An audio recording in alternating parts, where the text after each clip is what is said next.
Good evening, everybody, and welcome to the overnight edition of From Day One. GC along here with you, and Art Bell waiting in the wings for a very special episode that I hinted in both of the previous episodes coming up from today. And that is true, we actually have something that I will admit, when I grew up listening to art, I never actually caught live. But many folks have, and they've asked repeatedly if we would air one. And guess what? Tonight's that night. So hope your constitution is great and you're not scared easy. As we go back to October 31st, 2013, during the Sirius XM days, aka Dark Matter instead of Midnight in the Desert, for tonight's selection of Dark Matter renamed as Spooky Matter. So with that, from the 25 time zones in the great American Southwest, I bid you good evening. Art, take it away. Want to take a ride? From the high desert and the great American Southwest, exclusively on Sirius XM Radio, this is Dark Matter with your host, Art Bell. Now, here's Art. Actually, Spooky Matter. This night, ladies and gentlemen, Spooky Matter. You have sent me ghost stories. My board op in D.C., that's where he is, by the way, Washington, D.C., Evan may call you. And if so, we'll definitely talk to you about your ghost story, and we got some good ones, too. And we will scatter that in with open line ghost stories. Now, not yet with the open lines, but we will get to that, I guarantee. It's a long night. 4 hours is a lot of show with as few breaks as we ever have. All right, you know what? We've got a winner. That's right. In the ghost photo contest, we've got a winner. And I think that I've got her on the line right now. Her name is Rebecca O'Donnell, and she found out about 2 minutes ago, or 3 minutes ago, that she was the winner of our ghost photo contest for Babushka. So, Rebecca, welcome to Spooky Matter. Thank you, Art. It's a pleasure to talk to you. Congratulations. You know, you got a brand new radio, and you got a 1-year subscription to Sirius XM. I'm so very excited. Yeah, it's a good deal. How did you come upon the show? I actually had heard many rumors about the great Art Bell, and one of my friends is an XM subscriber, Sirius subscriber, and I just happened to be over, and I got to listen to a couple of your programs, and I loved it. Uh-huh. Well, we depend on that kind of thing for sure. Anyway, tell me about Babushka, would you please? Okay, I actually worked with a fellow at a cable company, local here, and he knew that I did some amateur ghost hunting, and we would talk about that, and he was kind of shy to show me, but he actually showed me this photograph that I entered in the contest, and said that that was at his sister's house, and that they had been experiencing creepy stuff that had been going on in the home. And when I saw that picture, I had never seen anything like that before. I had gotten orbs myself, but nothing ever like that. Oh, I've seen orbs too. Yeah, but orbs are not what you brought us. And by the way, yours was picked out as the winner by the most positive comment. There were like 100, I think, positives on you for that, and it was a clear winner. There was one other, but it got qualified because somebody had poached it from another website. Oh, okay. So yours is an original, and it's totally a winner. And you know, Who took that? That was my coworker's name was David. Okay, well, boy, he did a good job. I mean, to be able to catch something like that with a camera. Oh, it spooked him. It spooked him very much so. And he didn't even really know what he had captured until he had seen it in his phone. You know, it really saw it. So it was before all those applications.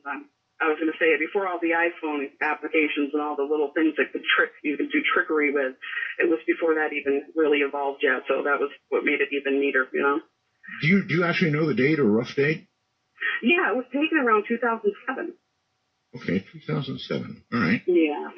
All right. Well, listen, Rebecca, bless your heart for entering. Bless your heart for having a really good ghost photograph, and enjoy the radio and the 1-year free subscription. And we'll expect you to call back. Thank you so much, Art. Such a pleasure to talk to you. Take care. All right. That is Rebecca O'Donnell, the winner of the radio and the 1-year free subscription. Told you somebody was going to win. All right, ladies and gentlemen, welcome to Spooky Matter. Now, what tonight is going to be, as I mentioned, is a combination of those who have sent in ghost stories as requested. And we are in the process now of calling you. Now, we will augment that, if need be, with open line ghost stories. However, I want to serve up a warning to you. I want to be scared. If I'm not scared by your story, it's probably not a really good one. It's got to put a little chill, raise the hair, maybe on the back of my neck and put a little chill down my spine. And I scare fairly easily. So they've got to be good ghost stories. If we take pot luck, they've got to be good ghost stories. And I'm also going to make a special request tonight that if you're an over-the-road trucker, I know there's at least 4 or 5 of you out there, that if you want to tell your ghost story, you pull over safely into a rest area or the side of the road somewhere where you're safe, so you can tell your ghost story with a good cell connection and with reasonable quiet in the cab, as it were. So that said, I think we ought to get underway and see. No, wait a minute. We do have this business to take care of, don't we? All right, Spooky Matter underway for Halloween night. I'm Art Bell. You're as cold as ice. You're willing to sacrifice.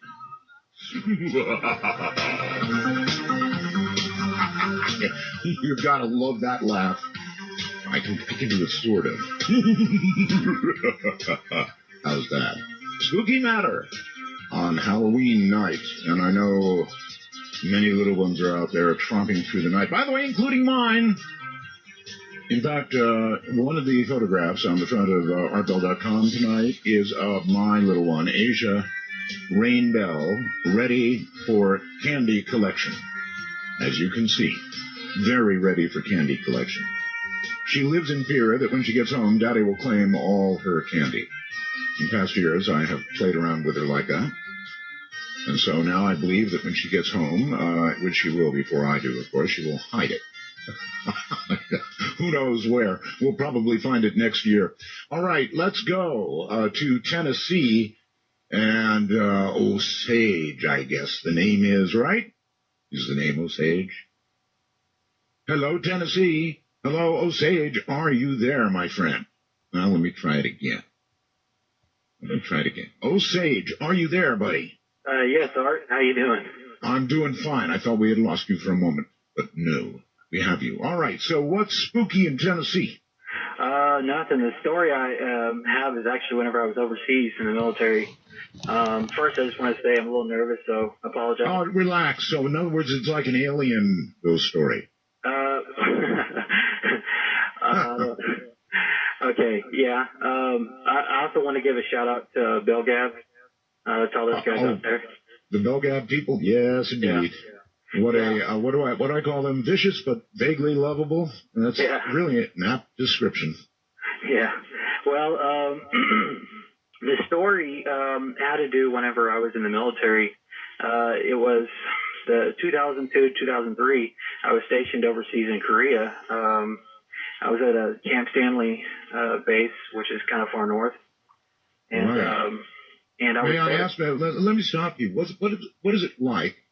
You know, I've been to Korea any number of times, but being actually in the military, stationed in Korea, well, put it this way, I've heard of our troops in Korea referred to in interesting ways, as though you're kind of there so that if the North starts a war, America's automatically brought into it. Is that how you guys looked at it there?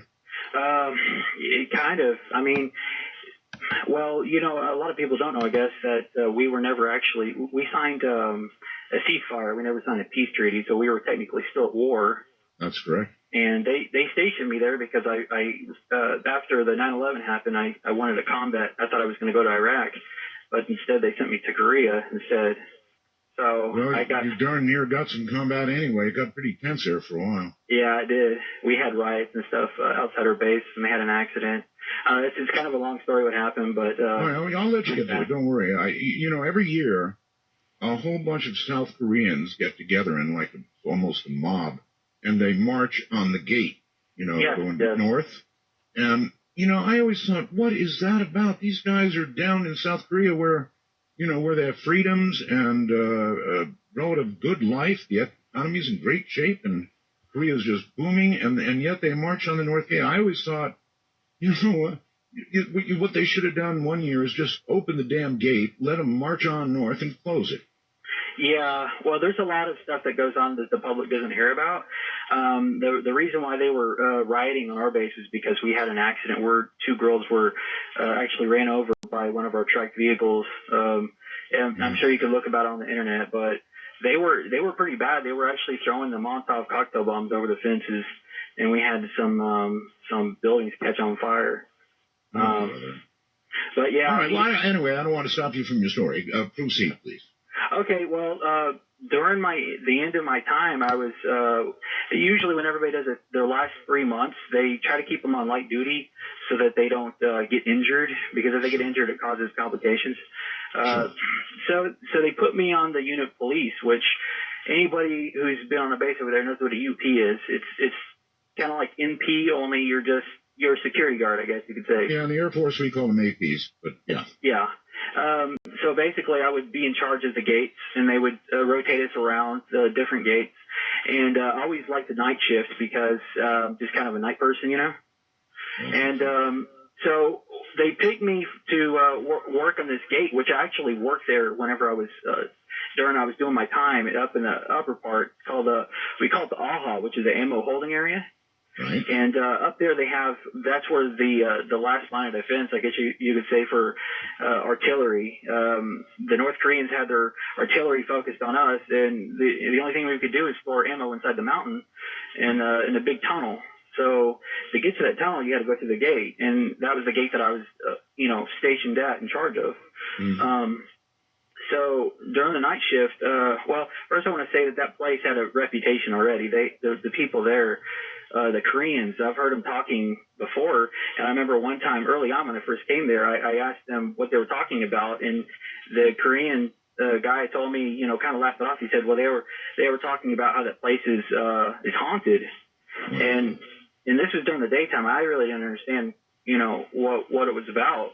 But I found out later that during a safety briefing we had, that there was a soldier that was killed there in the area, and it was pretty gruesome. He died when he was airing up a tire, and a split ring came off and killed him. Ooh.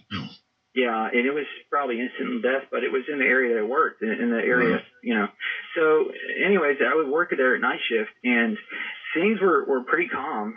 Nothing really happened. It was me and another person at all times. And we really didn't have anything happen. I mean, we had cameras there, and it was really quiet. And one night when we were up there, one of the vehicles, and these are HEMTs, these are pretty big vehicles, it just started on its own. And first we heard the rumble, and we didn't know what it was. So we got up, we went outside the door, and I could hear it running.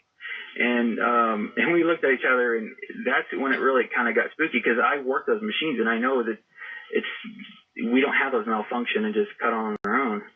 Right, that's bad to start the story off. A vehicle starting by itself is not good at all. Yeah, well, it kind of spooked both of us out, and I decided to go because I knew those vehicles to begin with. So he stayed in the guard shack that we had, and I went over there to the vehicle. And first of all, I was really creeped out because it was in the dark area. So I had to kind of walk in the dark, and I looked around the vehicle, and I didn't see anything at all. So I opened the cab up, and I cut the vehicle off, and then went about, went on our way, and we just noted it in the log. Anyway, so that was the first time something had happened, and we had similar incidents with other people where the lights had cut on. People had noted in the logs about like similar incidents like us. Now, I don't know if they took it serious or not, because I don't think maybe nobody read the logs, because that place clearly had something going on. But later on, I guess it was maybe like a week or so, or maybe 2 weeks later, the horn on one of the HEMTs, and I mean, I think it was the same one. It might not have been, but it was in the same area, started just going off on its own. And this is maybe 2 o'clock in the morning, in the middle of the night. And we're both in there, and it goes off, and we're just nearly jump out of our seats and fall down, because it scared the crap out of both of us, By this time, I'd be worried that thing would start up and head toward me. Yeah. I was actually so scared, I made the other guard get out and go with me, which we're not supposed to do because someone's supposed to be at the gate. Right. And so, I actually had to go up there and undo the chain, and it was just really weird. I don't understand how that could happen. I mean, I don't know. If you think about ghosts, if ghosts are real, how can they influence real things? I don't know, but I do know that a guy did die there. And I guess your story kind of says they can. Yeah. Well, right. It's just too weird. Yeah. I really appreciate your story. Thank you very much. Yeah, a vehicle does not start itself. A vehicle does not suddenly start, especially if it's the same one, begin blowing its own horn, speak. So there you have it, a story all the way from Korea. And when you think about it, hauntings certainly would not be exclusive to any one area. They would be all over the world. And guess what? They are. Those stories are as famous in Japan, in Germany, and every other country in the world as they are here. In other words, ghosts are universal. Let's go to right here in Nevada, and John. John, welcome to Spooky Matter. Hello, John. Yeah, good morning, Art. Mega Roswell's. Not morning yet, not even on the East Coast, but yeah, not there. Great to talk to you. Good to talk to you too. Yeah. So you've got a story for us, I take it. Yes, I bought a house out in Eldridge, Iowa, and I only lived in it 14 months. I worked for Caterpillar, and they closed the plant, so I moved out of Iowa and moved out west here. And we were moving in, and I had just put a 9-drawer dresser into the one bedroom that was going to be my daughter's bedroom. And me and my son, he's 15, carried it in there and put it in. Now I went out to the kitchen to grab a cup of coffee, and I come back to the room, and I couldn't open the door. And the dresser had slid in front of the door. At first, I thought my son was in there. The dresser slid in front of it. Now, was somebody in the room or no? No, no one was in the room. A 9-drawer dresser, that's big, right. Yeah. moved itself in front of the door. Yeah. And I thought my son was in the room doing something, And sure, of course, yes. And I turn around, and I'm hollering through the door. I said, "Open this up. I want to get this other stuff in there." And then he comes in out from the front door with another box of stuff, and I'm going, "Well, who's in here?" So anyway, I had to pry the door open and slide that dresser out of the way to get back into a room that was empty. Well, that's just plain impossible. Yeah, well, that's what I thought. And me and my wife sat down, had a cup of coffee, and you just bought the house. What do? You know? I know. I'll tell you, I think what I would have done, did you buy from an individual or a realtor or what? No, I was a realtor. But I knew realtor. the guy that had lived there before, and he had never said anything about the house. I mean, I had worked with him at CAP. Yeah, no reports of ghosts, right? No. And it was a very strange thing. And my dog would never go in that room. We sat there and decided, well, this is pretty strange. So she said, well, it's not going to be my daughter's bedroom. She says, that's going to be your poker room then. And so, so is that I moved my dresser and the daughter into the other room. So all I put in there was my poker table and stereo, you know. How did you do at poker after that? Not real well in that room. That's just, well, I love the story because it's impossible. Yeah, you know, and you sit there and you look at yourself, you know, I was looking at my wife and going, did this really just happen? I mean, did I have to pry this door open to get in here? You know, and it's like, you know, it's impossible. Yeah, it's impossible. Happen any other way. No, it couldn't have. I really appreciate your story. And that's 2 stories in a row. Well, I wanted to mention one other thing. I had moved back to Iowa. My dad had Alzheimer's and stuff, and I was driving down the street, and I saw they had an open house at that house. And I was telling my girlfriend, I said, you know, I used to own this place, and I said, let's go in and take a look, you know. And I'm talking to the realtor. I did want to check. There was a little cheap little under-the-counter kitchen light that I'd put in when I bought the place, and it was still there. But I talked to the realtor, and she said that house had sold 7 times since I had it. And so nobody ever stayed very long in it. I don't know if anybody else had trouble or not. But did you tell the realtor about? Yeah, you just told me. Oh, yeah, she says I don't want to hear anymore. She says I'm going to be here all afternoon. I completely understand. And you know what? Despite the laws that say now anyway that you have to tell somebody if a house is haunted, if it was sold. Bought and sold 7 times. Yeah, and I don't think anybody ever mentioned it. Yeah, this was, let's see, I bought it in, I think it was 82, and then I left in 83 when they closed the plant, and I moved back there in 2005. So it had sold 7 or 8 times between then, so I don't know. Right. Very strange story. All right, thank you very much, my friend. And, listen, second one in a row of, how can I put this, things being moved without human interaction, or things being moved by the spirit. A vehicle started, a horn that goes, probably on the same vehicle, and now the real impossibility. You know, I'm not sure I'd move into a house like that if something like that happened. I mean, after all, if anybody had moved that 9-drawer dresser up to the door and blocked it, they would then have to still be in that room unless they went sailing through a window. And he said his son was still outside. So that means something that we don't understand moved that thing. And I guess the message would be, not this room. And obviously Mom understood that message because she did not allow the daughter in there. Jason in Louisiana, hi there, and thank you for coming on the air. Hello, Art. Mega Roswell. Thank you. You have a ghost story for us, I take it? Yes, I do. Okay.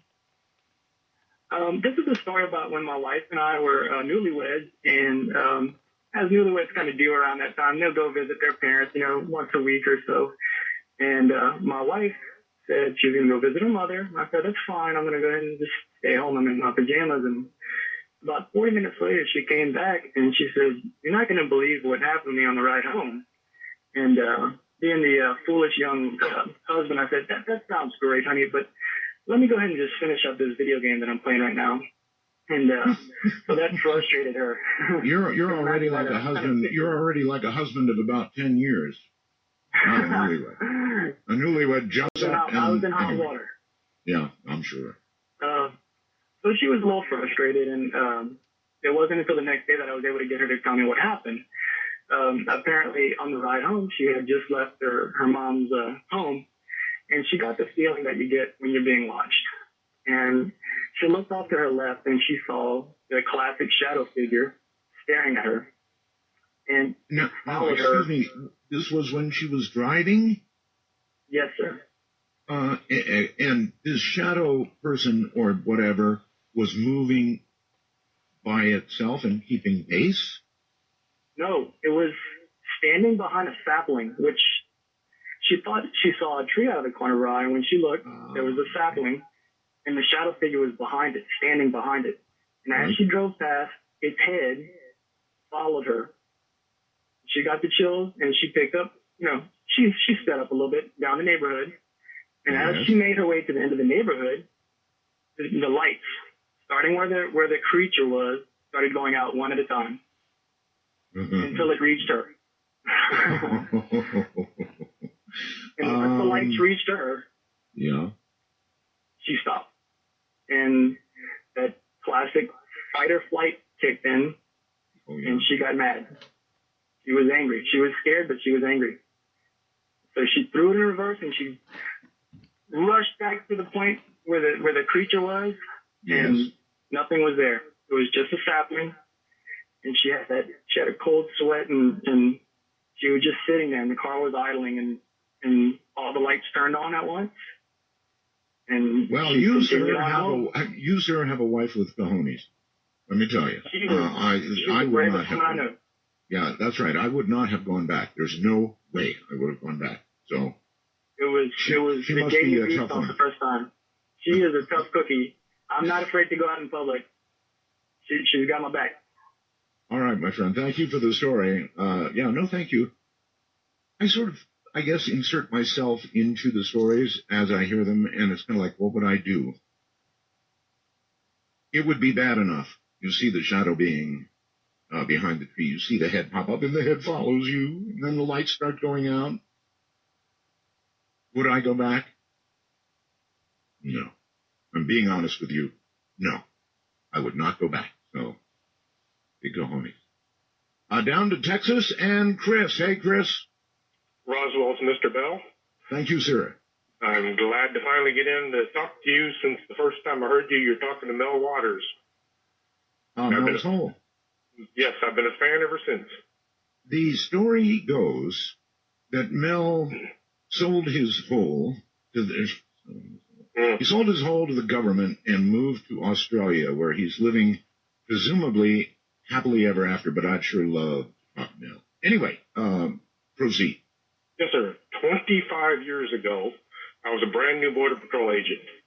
We had more trainees than journeymen, so they would stick two trainees together and say, go do your job. And usual shift, there might be 4 people working. So we had 2 guys upriver, myself and my partner downriver. Very little experience between the 2 of us. What would you, see, I hate this, but I have to know some things. Yes, sir. As a Border Patrol agent, you said with very little training. So it's like they send you to when you say river, the Rio Grande? Yes, sir. They send you down to the Rio Grande and they say, watch. It was very little experience in that training. I may have misspoke there. Okay. We had just gotten from the academy, but neither of us had a half a year in yet. Okay. So they send us down. They tell us to go fight crime midnight. So we're driving down the river looking for anything that we could see that didn't look right, not really knowing what we were doing, but trying to get on the job experience. We see a bonfire out on this hill that we used to refer to as the party house. It was, at the time, it was out of town quite a ways, but now it's almost in town. And we drove towards it thinking, well, maybe somebody's down there, maybe some aliens, maybe some smuggling. Right. And at the time, we had switches that we could throw that would turn all the lights off of the vehicle. So if you hit the brakes or the backup light, nothing would come on. It wouldn't show where the vehicle was. Sure. So we turned out all the lights. We're driving down this long dirt road towards the river. And as we come around the corner, there's about 15 or 20 people standing in a huge circle around a giant bonfire. They're all wearing brown, full-length robes. They got their hands up in the air like they're doing some kind of religious ceremony. Ritual. Yes. I saw a movie called Race with the Devil with Peter Fonda and Warren Oates several years before this, and that movie came to mind. I looked at these people just in time to see two of them turn towards us and start running at us in a, not an aggressive manner, but like we didn't have any business in their little ritual. Whoa, I'm sure you didn't. It was this is on the U.S. side of the border, of course, right? Yes, sir. It's about 2 o'clock in the morning. Gotcha. And two of them start running toward you. And you were, I'm sure, too armed. Oh, yes. Yeah, okay. But they were armed in Race with the Devil, too. Oh. Well, so what do you two armed guys do? I looked at my partner, he looked at me, I threw it in reverse, and I hit the gas. I said, I don't see any immigration violation happening here. I went backwards with no lights. I made a 90-degree turn, and I didn't slow down until I hit the highway. I'm with you all the way. Once we get to the highway, we're trying to decide what to do because our nearest backup is a good 20, 30 minutes away. Right. There's one sheriff's deputy, and he's way the heck out of town. Right. So who would you report this to? They didn't cover this at the academy. No. Local law enforcement? I don't know. Well, we're out of town. We were in the county, and like I said, there was one deputy working, and he was way the heck out of town. And we discussed it the rest of the night. Who should we report this to? And we could not come to a conclusion. So nor were they necessarily breaking the law, really. None that I could see. Similar to God's law. Well, we decided that we just weren't going to tell anybody. And we're going to try and pretend like it never happened. I don't blame you at all. We've managed to keep our mouths shut for about a good 20 years. Well, finally, about 3 or 4 years ago, I was invited to tell my story on the other show. And unfortunately, the night that they called the house for me to talk, I had a schedule change and I had to work that night. So you never got to tell the story? Not to them, but it really upset me because I've listened to that show, like I said, ever since Bell was whole. So a couple of weeks go by and I'm teaching a class. And I mentioned to the class that I'd almost made it on the radio.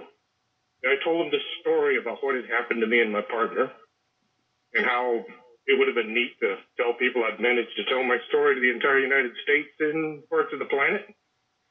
And one of the students said, hey, you know, about a couple of years ago, I was driving around down by the river and I came across the exact same situation. Oh? Yeah, so apparently whoever these people are, they're still out there. They're still doing their little ritual. And I have no idea who they are or what they're doing. And this person, this student, what did he do? Exact same thing. As you did. And as I would have done as well. I really, really appreciate your telling this story on Real Radio. It was an exciting night. Thank you, my friend, and take care. Glad you came by tonight. A spooky matter. I just love stories like this. What do you suppose that was? Probably not ghosts. But also, on the other hand, probably not a group of people that you would want to upset, armed or not. Ben in California. Hi, Ben. Hey, is this me? It is you, Ben. Hey, Roswell. Thank you. I've actually called in and told you my ghost stories before, but I've got one more story I haven't told you. You've told me ghost stories before? I called in on open lines night. I was the guy that had been physically assaulted by a ghost. Okay. But I've got one story that I don't know if it's ghost or not, but it definitely qualifies as spooky. All right. I'm living in eastern Kentucky, growing up on this haunted hill. Mm-hmm. And besides the neighborhood there is a dirt road. It's a gas road. There's gas wells out there. And this is where we rode our dirt bikes and four-wheelers and everything like that. Right. So nobody ever walks out there, but I didn't have any gas for my dirt bike one day, so I decided to take a walk out there. I'm about 15 years old. I'm a freshman in high school. And I'm walking back. I've got my machete on my side. I'm looking for snakes and whatnot, looking for deer. Mm-hmm. And I'm looking around, and then suddenly there's two men in front of me. And this is a straight stretch of, I would say, 200-300 yards. And suddenly they're about 20 feet in front of me. So I tell them, well, you scared the you-know-what out of me. And one of the men says, well, I'm sorry. And they walk up to me. And they asked me questions like, how did you get out here? And I told them, well, I just live half a mile from here. And they say, they're just very confused. They say, how did you get past the gate? Mm-hmm. And I told them, there is no gate. There used to be a gate there, but it had been ripped out a couple of years ago. Right. And keep in mind, this is the only entrance for miles.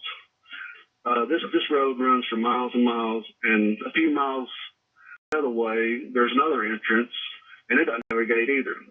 So anyway, that's a really weird question. And the direction they were coming from the direction of my house, and there's only one way in and one way out.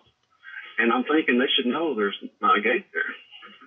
So anyway, the whole time I'm talking to them, I'm really creeped out. I'm really freaked out. They're staring directly at my eyes, and they're not looking anywhere else. I'm motioning to my house. I say I'm out here with my machete. I'm looking for snakes. They don't look at my machete. They're both still fixed on my eyes. They're not even concerned with your machete? I mean, when somebody says, I'm out here with my machete, that gets somebody's attention. You would think you'd get down. Ooh, big knife. Yeah, you would think so. And be slightly interested. But only one of the men's talking to me, but both of them are looking directly in my eyes. Yeah. And so anyway, I'm freaked out. So where do I got to go? Because I never really see anybody out there unless they're riding a motorcycle or a dirt bike or a four-wheeler. But I start walking back towards my house. We cross paths. And, of course, I'm scared, nervous. And within a few feet, I take a few steps, and I turn around. They're not there. As in disappeared. As in they are gone. Well, maybe they vanished back into a time when there was a gate. Yeah. Say that gate hadn't been there in a couple of years, and I don't really know what that was about, but I start walking fast. I'm really nervous now. My heart's racing. I'm panting. And I'm walking fast, and I turn back. They're still not there. There's nowhere for them to hide, but they're not there. So I'm convinced that something bad's about to happen. So I'm running back to my house, and I reach the road again, and there's not a work truck there. There's nothing there. So I make it home. I run to the house. I slam the door, lock the door, tell my mom somebody's coming to kill me. Two men are trying to kill me, and sat there freaked out for the rest of the day. So. Say I didn't tell that story because I didn't know if it's a ghost story or not, but it was definitely. Well, it is. All right, thank you very much. I'm not sure what to call that story, but these odd things do happen. Yeah, and I understand. Sometimes you don't say it was a ghost. I kind of like my guess, actually. They asked about a gate that hadn't been there in a long, long time in a very weird way. And I'm guessing they went back to whatever it was, time-wise, when that gate was there. I could be wrong. It's just a guess. You're listening to Spooky Matter on Halloween. I'm Art Bell. Don't forget a picture of my little Halloween girl, Asia Rain Bell, on the website, artbell.com. No, it sounds funny, but I just can't stand the pain. Girl, I'm leaving you tomorrow.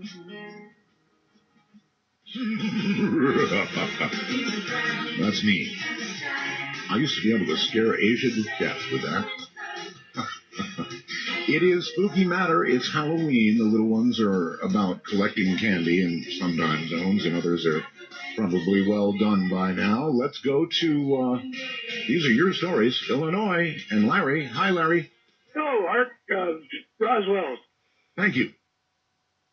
And I hope Asia comes back with a whole sack full of goodies for Daddy. Oh, she will, and she'll hide them before I get them.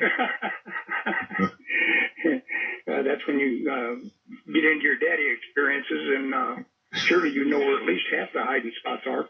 Well, usually she knows I grab the candy and run around the house with her chasing me. That's how it usually works out. Yeah, that's Daddy's job. Anyway, you have a story for us. Yes, sir, I do. Picture it.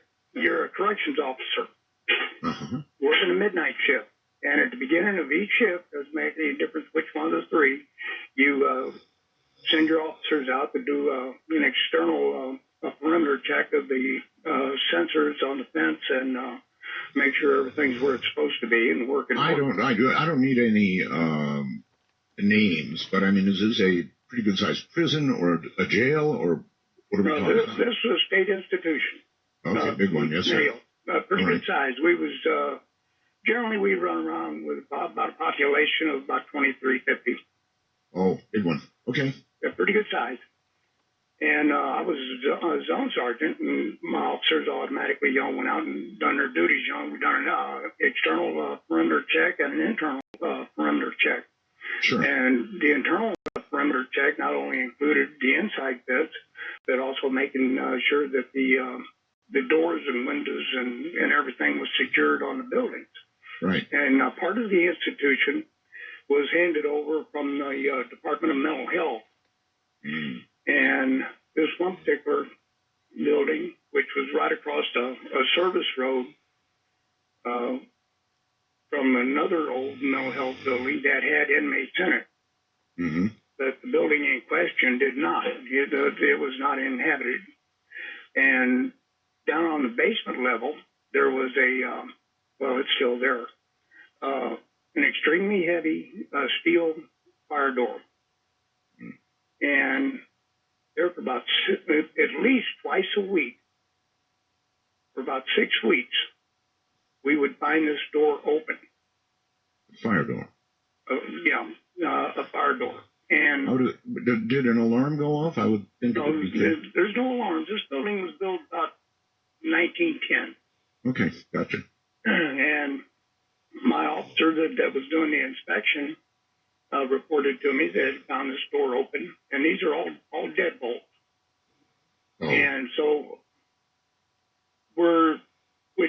we find doors open, not real frequent, but from time to time, somebody would leave the building, on the evening shift. They had a class or something in there and failed to secure their door. But this building nothing was going on in there. Right. And the problem is that to secure this door, no personnel whatsoever inside our perimeter has a key to that door. You have to go to the communications room where we were issued our keys and our radios and get this one specific key, which took the authorization of the shift commander. And you had and again, this door is normally always dead bolted. Yes. Okay. We had keys to all the other doors in that building except that one particular door. Right. Nobody inside the perimeter had that key. Well, I had to get authorization from the captain to get the key in writing, and naturally he wanted to know why. Well, to keep the sergeant that I relieved, keep him out of trouble, I just told the captain that I wanted to do a security check. Mm-hmm. So, fine. So, got it. We went in. Me and 4 of my officers, we went in, done an inspection, and the place was empty. And we secured the door. And I reported back to the captain, no results, everything's fine. Right. And then the next day when I come in, I talked to the sergeant that was in charge on the evening shift, told him what I found. And he said, "Did you put it in writing?" I said, "No, I don't think there's any need for that. ain't no sense of getting a whole bunch of other people involved in this. Right. So he said, okay, I appreciate it. He said, was on the evening shift, they done 2 inspections. And one of them was right around 10 o'clock at night while everybody else was performing a count. They go around and do their same inspections as when they come on Yes. shift. Right. So this went on for about 6 weeks, and we kept Wait a minute. You're saying this door was open every night? at least twice a week. At least twice a week. Oh my. Okay. And I'd still have to go up there and to the comm room, call the captain, get authorization. Well, by that, after about 3 or 4 weeks, he's starting to get really curious as to why I keep wanting to go in there. Sure. Especially, with that particular key, because I got keys to every other door in that building, and it was a pretty good sized building. Right. So after about 6 weeks, it was getting pretty old, and me and my 4 officers, we went in, done our inspection. Well, this time, the captain called an emergency count. And this is about 3 o'clock in the morning. And while they're counting, we're going in there and looking around. Didn't find anything. Secured the door. And as we were leaving, we're going down a little service road in between these 2 buildings. And not a whole lot of light back in that area. A few security lights on the buildings, but the main lights was from the perimeter lights around the fence.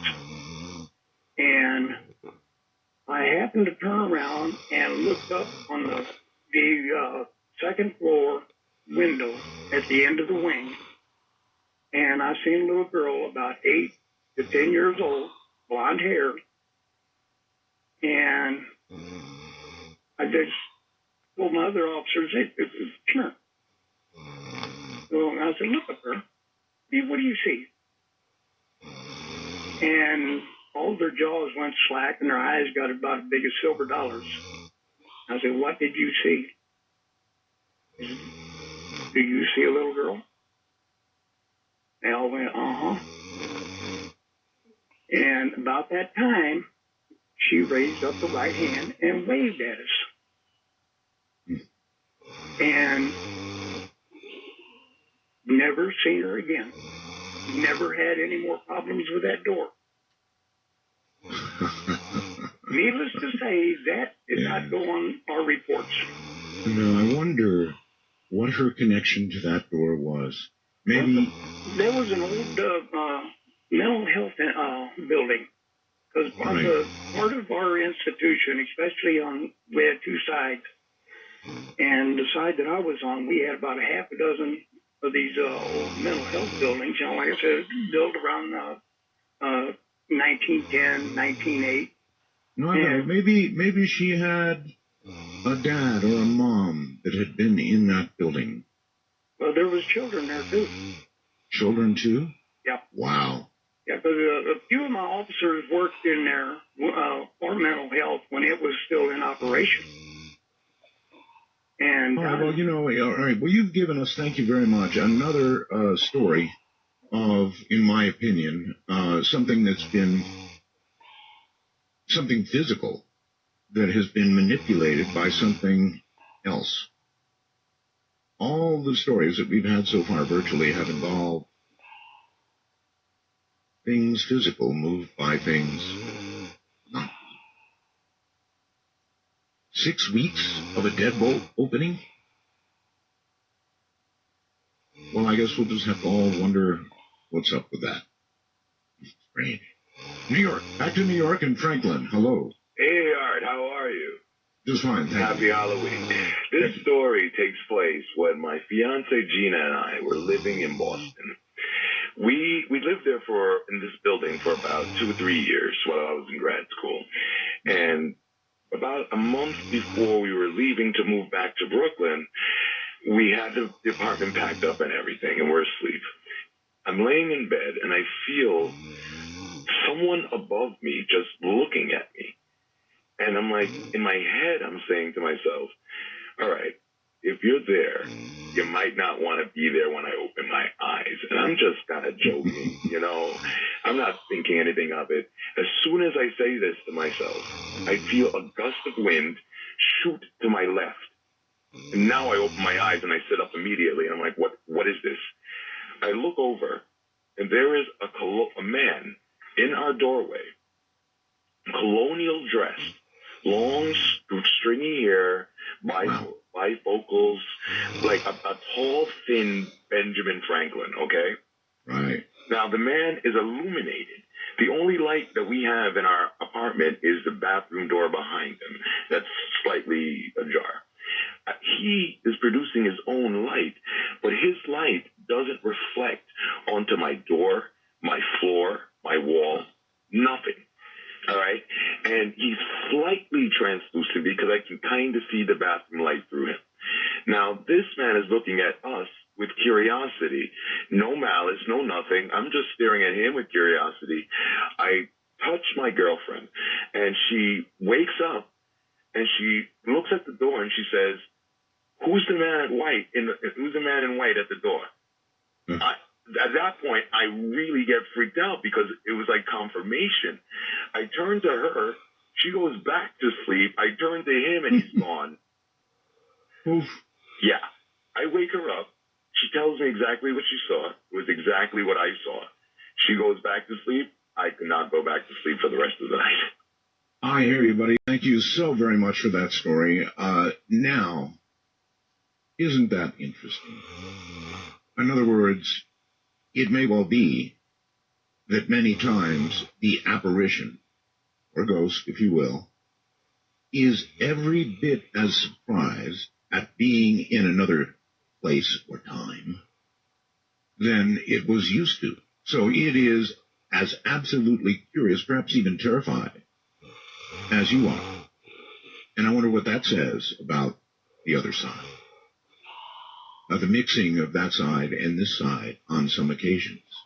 It may well be that they have absolutely no more of an idea than you do. Think about it. Let's go to Minnesota and Allison. Hi, Allison. Well, good evening, Art, and happy Halloween. Thank you. Well, my story I have a story that actually does involve things being moved without me moving them, but the story that I believe you were most intrigued in is my story of the time I saw a shadow person. And this story goes back about 15 years. I was 10 years old at the time, and I was downstairs. We lived in my grandma's house at the time, and we lived in her basement.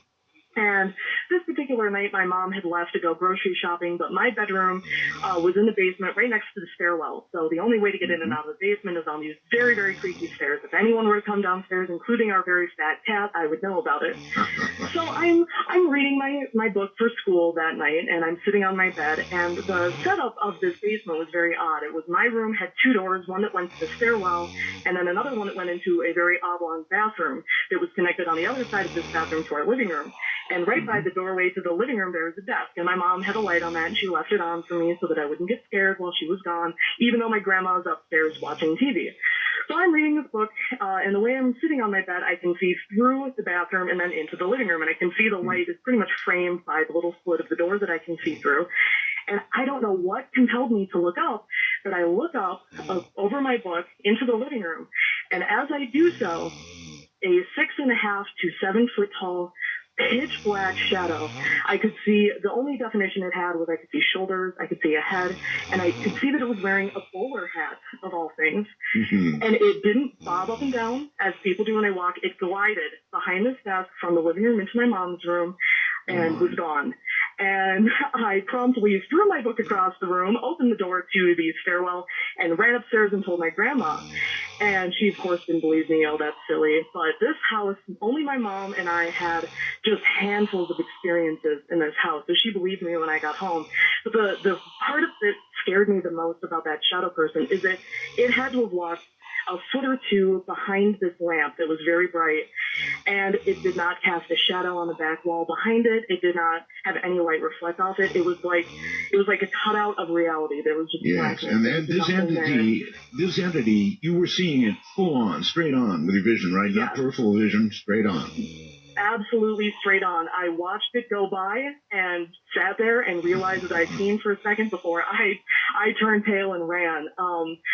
There was really no malice to anything that happened in that house. It actually, in a weird way, helped me out one time, but it's still such an abnormal thing to see. I just couldn't deal with it. I ran away. Oh, I would have too. My kind of gal. All right. Well, listen, thank you for the story. It's a good one.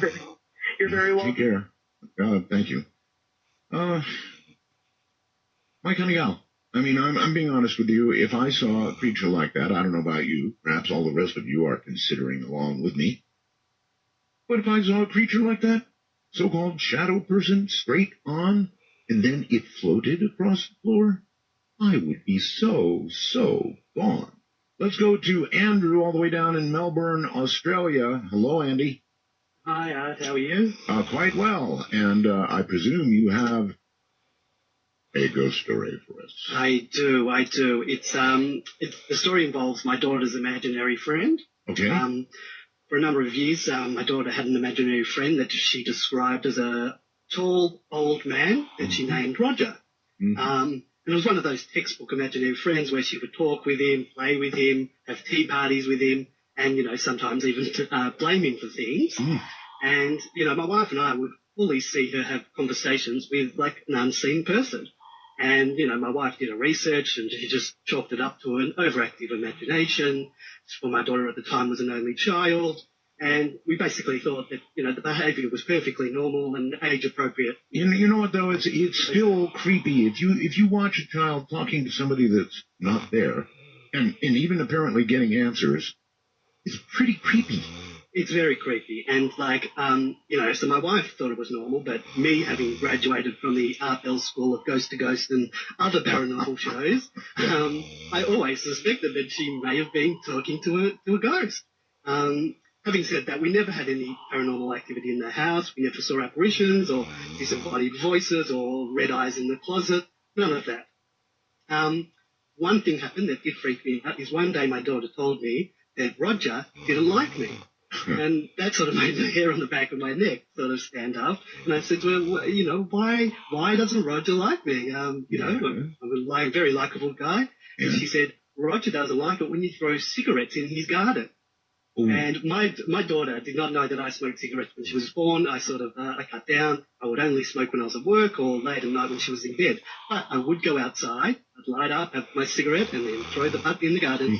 And I guess Roger wasn't very fond of my habits. Oh, Andy, that's so creepy.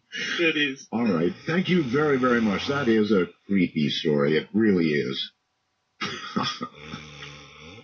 Can you imagine being told not to do something by your daughter who could not possibly have known that you were doing it?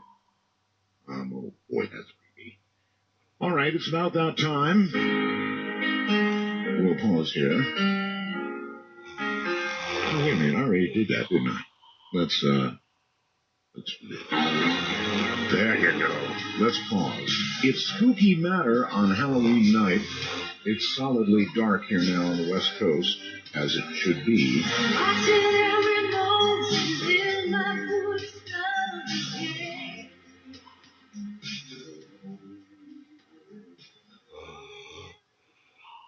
That's the number. All right. Good evening, everybody. This is Spooky Matter on Halloween night. It is dark out there, isn't it? Have you looked behind you the last few minutes?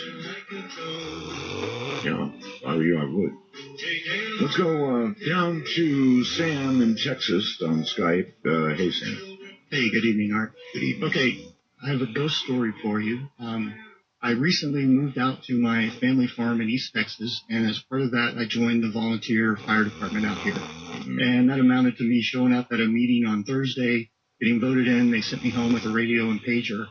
Well, on Saturday night, 2 days later, the pager goes off, and I'm the first one to the station. The chief and I take a truck out to this accident. It's a rollover. The car's has died, but the radio's playing, and I walk up, look in, there's a guy kind of crumpled up in the passenger seat of the car because it's laying on its side. He's dead, yeah. And we were there for an hour. We had to wait for the police to come out, do their investigation, and the coroner and so forth. We cut the roof off of the truck, and he fell out, and a couple beer cans came out, so he was drinking. There were people behind him. He wasn't going that fast, just kind of swerved, went off the road, and smacked into a tree, and it cost him his life. Right. But, while I was there, I could kind of sense that he was around. He was still there, and I could feel him, and I remember feeling sorry for him. Like this guy, didn't know that his life was coming to an end, at least this one anyway. That's right. But you sensed he was right there. Yeah, I would look over across the road a little ways back from the accident, and I didn't see him, I didn't hear anything, but I could feel that I think this guy's standing there just looking at everything going on in bewilderment, and I felt like all of the other officers probably looked down on this guy because he was drinking and caused this fatal accident. Mm-hmm. So we wrap up there, go back to the fire station, put the truck up. I drive my car back to the farm, which usually has other family members on it, but they were all in Dallas for a family event. And I get back to my house, and I can feel this guy with me still. I think he followed me home from the accident. Maybe he sensed that you identified with him in a positive way. You felt sorry.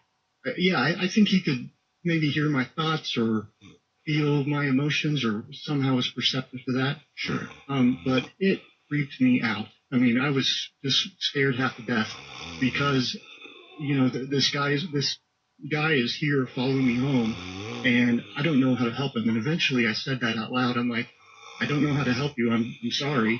And this went on for about 30 minutes, and I remember thinking, boy, I wish my mom was here or somebody else was here on the farm. And I thought about them all being in Dallas. Right. And eventually it went away. And about 30 minutes after that, I get a phone call from my mom, and she said her aunt heard the phone ringing, brought the phone into her, and she called me back. This was at 1 a.m. And she said, hey, you just called. I was calling you back. I'm like, what do you mean? I didn't make any phone call. What's the number from? Well, the number she gave me was my cell phone, and I had just moved out here, and my cell phone gets no bars, says no service on it. So I couldn't even place the call, and the landline from the house doesn't have long distance, and her number is Dallas number, so there's no way I could have called her. Oh, my goodness. So I think this guy, or one of the guardian angels that took him away or whatever, sort of placed this call to put me at ease. That's a cool story. Thank you. Thank you. Oh, yes, of course it is. Thank you so very much. See, these things, they do happen. That one from Texas, and I so appreciate it. I think that the dead, let me correct that. It is my firm belief that the recently dead do not depart right away. They're still there for a while. Not a long time, perhaps days, perhaps hours, perhaps days. But I firmly believe that they can stick around. Let's move to, let's move to Colorado and Francisco. Hello there. Hi, how you doing, Art? Very well, sir. Thank you. Thank you. I'll go ahead and start off. My story, it starts off, met a good friend in Lutheran high school. I guess, better way to put it, kind of a uptight religious school. Right. They would teach us, Bible verses. We'd go to Bible classes. None of that to me. I was already, born and raised in the church. However, this friend that I met, he really was there for other reasons. And I tried to, talk to him about religion from time to time, and kind of blew it off. He was like, well, why don't you come with me over to my house? He's like, this is what my mom and I kind of do in our separate time. So we go over there, and it has a real nice house, a lot of ornate, all collectible type of items. And one of the items that she has in this big open garden room area is a Ouija board. So he convinces me, which going against everything that my mom had told me, don't you mess with that stuff because something could attach to you. It could follow you back if it wants to. Just leave it alone. Well, being a teenager, I was like, let me try it. So we gave it a shot, and yeah, I mean, got some interesting responses, and I was like, okay, I've got to try it. That's that. So fast forward now, we're in our late 20s. I'm in school, and well, actually, I had just left college to move back in with my mom to help her with my grandmother. She was suffering dementia at the time, and my friend called us up about maybe 3:30 in the morning. December, so it's cold, snowing, and I could just hear on the other room, he's just crying hysterically, and I get up, kind of, confused in the daze, asking, what's going on, and she says, he needs our help, we need to go to his house now, grab your things, let's go, and he lived, a few miles away.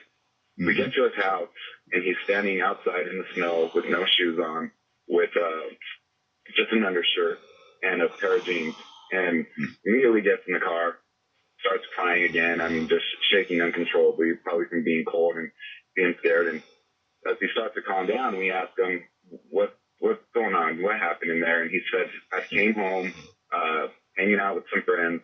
He's like, and I smelled this awful smell, almost like sulfur.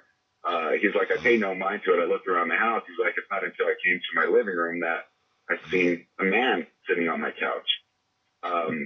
The man was very, I guess in his terms, he said the man was very good looking, very well kept.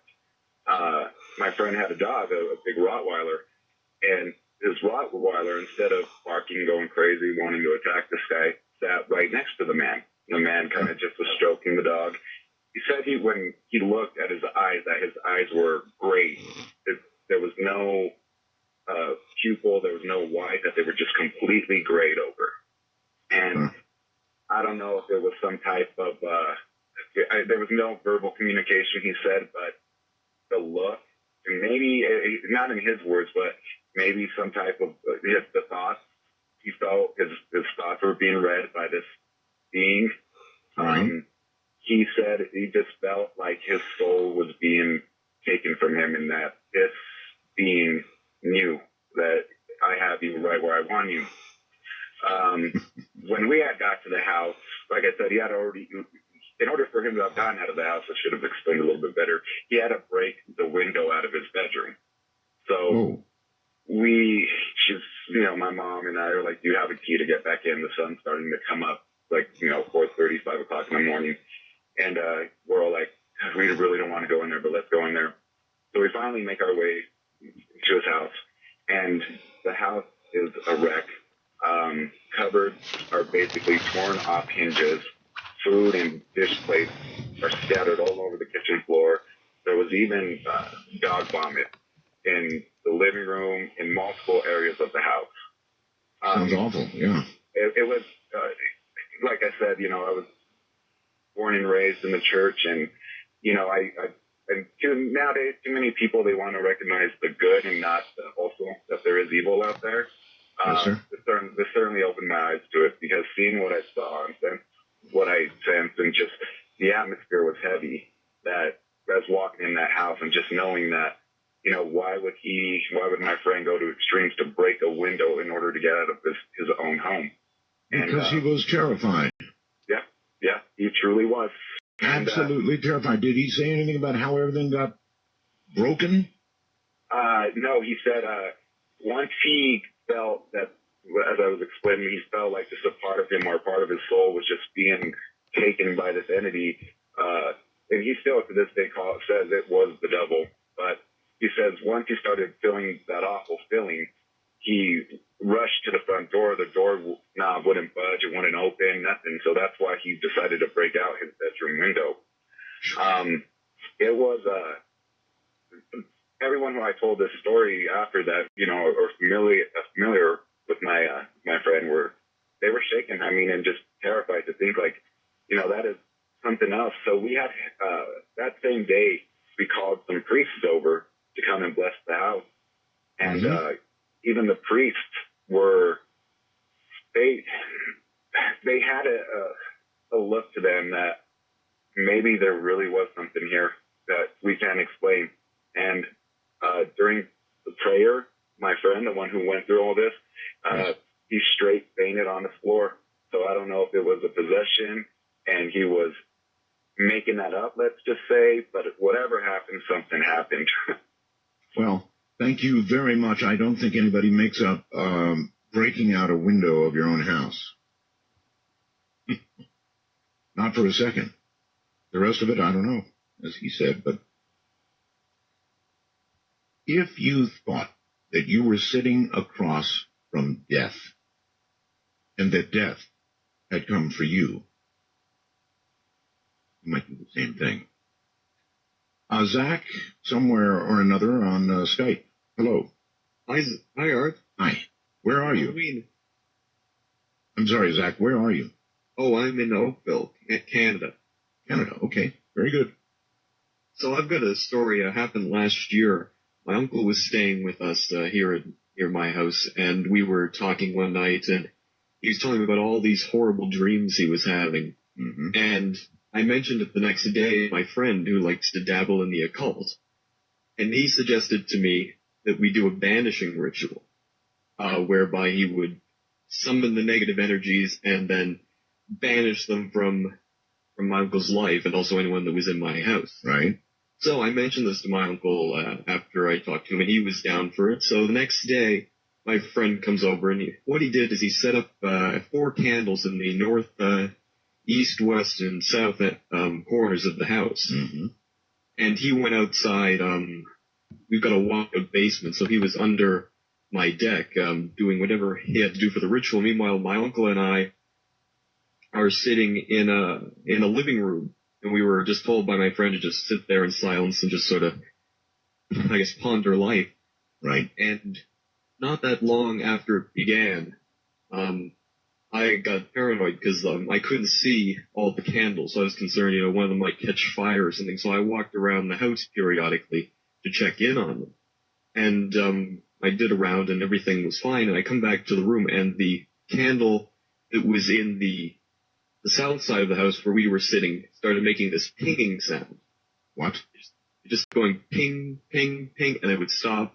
And my uncle and I look at each other, and we say, "Did you hear that?" My uncle says, "Oh yeah, I heard that." And a couple minutes later, it goes ping, ping, ping again. And I said, "Oh boy, what's going on?" So I go check on the other candles. Everything was fine. I get back, and also within our range of vision is the candle to the east, and the fire jumped from the wick to the case that the candle was sitting in. Oh. So I said, "Oh God!" I mean, I said, "I don't care about this ritual. I gotta, blow this out." So I managed to blow up the fire around the rim of the candle case and kept the wick going. And again, I think, "Oh, what's going on now? Is it the rest of them?" So I go and I check the candle on the west side of the house, and just as I get in, the fire jumps out of the candle and onto the dryer where it was resting. Oh my God! And I blow that out, and as soon as I come back, I'm panicking. My friend comes up the stairs and said, the ritual's over. And I tell him everything that I just told you, and he says, "Well, to begin the ritual, I have to summon the energies from the east, so that's why the fire might have jumped, and then I banished them to the west, and that's why I jumped again." And I said, "Well, what about the south?" And he said, "Well, what do you mean?" And I said, "Well, it pinged several times, and it did it throughout the half hour so you're doing the ritual." And he said, "Well, I have no idea why it did that." Oh, that's weird stuff. I guess lucky that everything didn't burn. Yeah, well, I mean, it is good news in the sense that after he did the banishing ritual, my uncle stopped having all the nightmares. Well, that is a good thing, but wow, what a story. Thank you very much. Plus, candles pinging, really? California brings... And we will leave Art Bell and Spooky Matter for the night there. Come back tomorrow for part 2, of course, as we finish the last fight in Dominion for this day with the corrupted Galahad. As always, please like, share, and subscribe. Get us to the goal of 50,000 views, 1,000 subscribers. So Boxy over next year sends us those nice red packages, and Google YouTube puts us on the map and actually gets us in the algorithm. CoinBase, Ibotta, and Gain.gg, all there. Get your freebies by filling them out and helping the show at the same time. And until tomorrow, where we'll have more goose stories in the overnight. Like, share, and subscribe, be kind to one another, and release the Krakens, as we always continue to march along here from day one. Have a great night, at least try to have a good night's sleep, with those ghost stories rattling in your head, and come back tomorrow, as we have more here from day one. Once again, have a good night's sleep, everybody.